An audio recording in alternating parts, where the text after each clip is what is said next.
Hey guys, Honda here again. I just want to go over this mining base and some of my solar powered systems. Um, since I tend to be using those more than some of the other power so far, I just wanted to get more proficient in solar power before I move on to some of the other ones. This particular one here is the automated mining system, the quarry system. It goes down to bedrock basically, and does a zigzag pattern back and forth and takes care of business. This is a conveyor system that pulls out the remnants from the quarry system. This tube here, and then this yellow one here is the power system. Just go up here real quick and show you the solar system. Okay.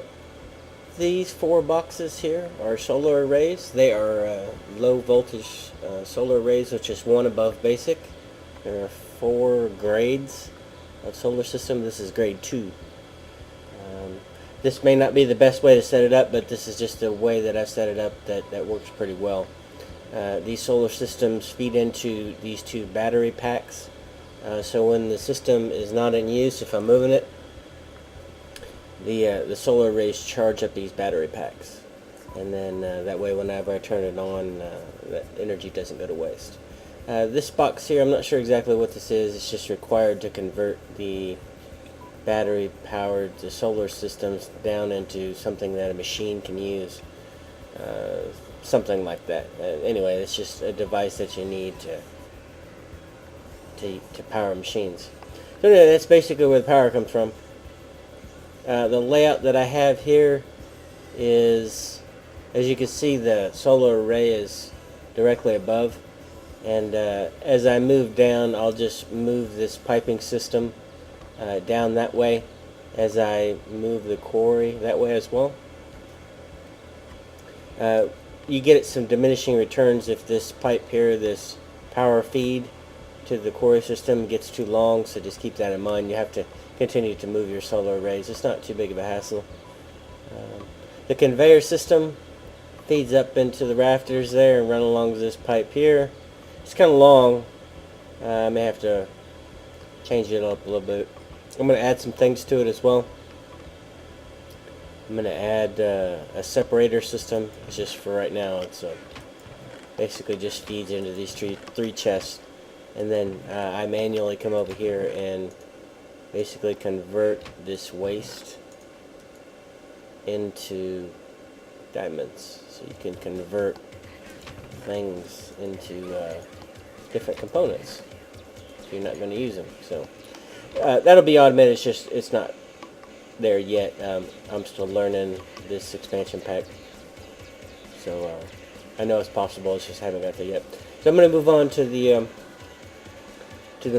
other parts of the machinery, since that was just a core system. We'll go from there. Okay, moving on to the furnaces and things like that. These two solar arrays are basically the same type. They are low voltage solar arrays.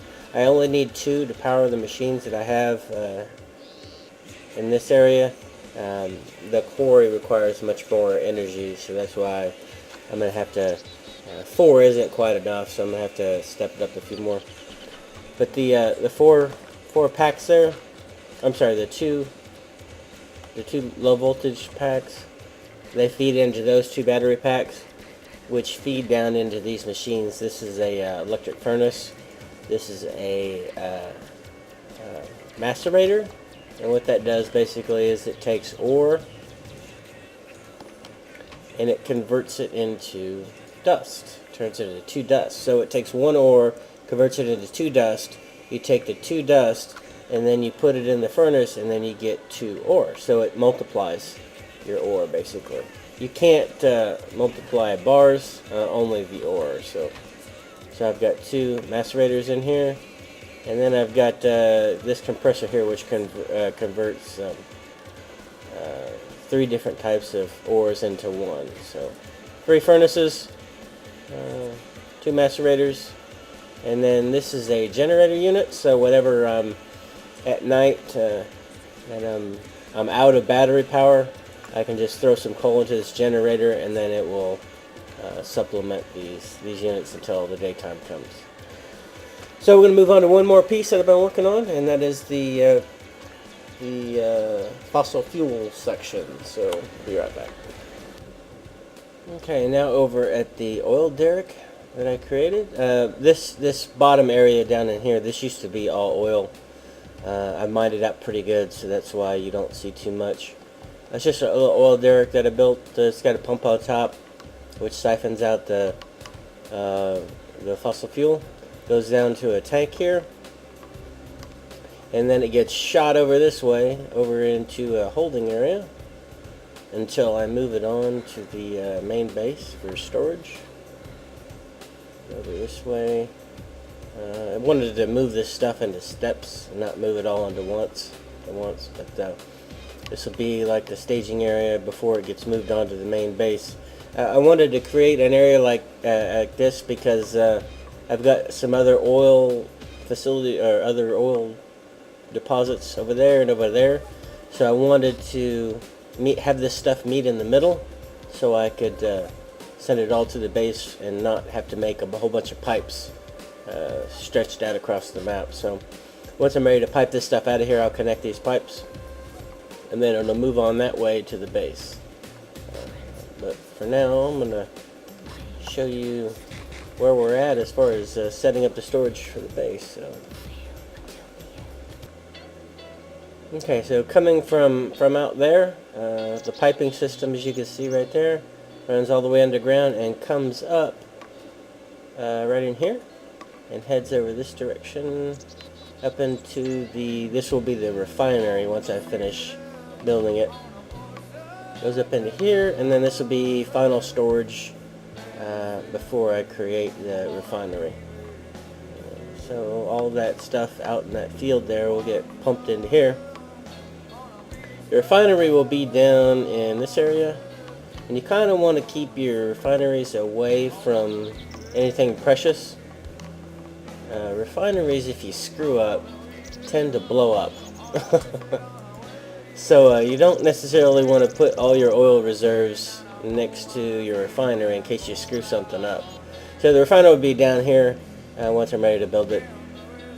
Again, I just started messing with fossil fuels like an hour ago, so once I get it figured out on how to make this stuff,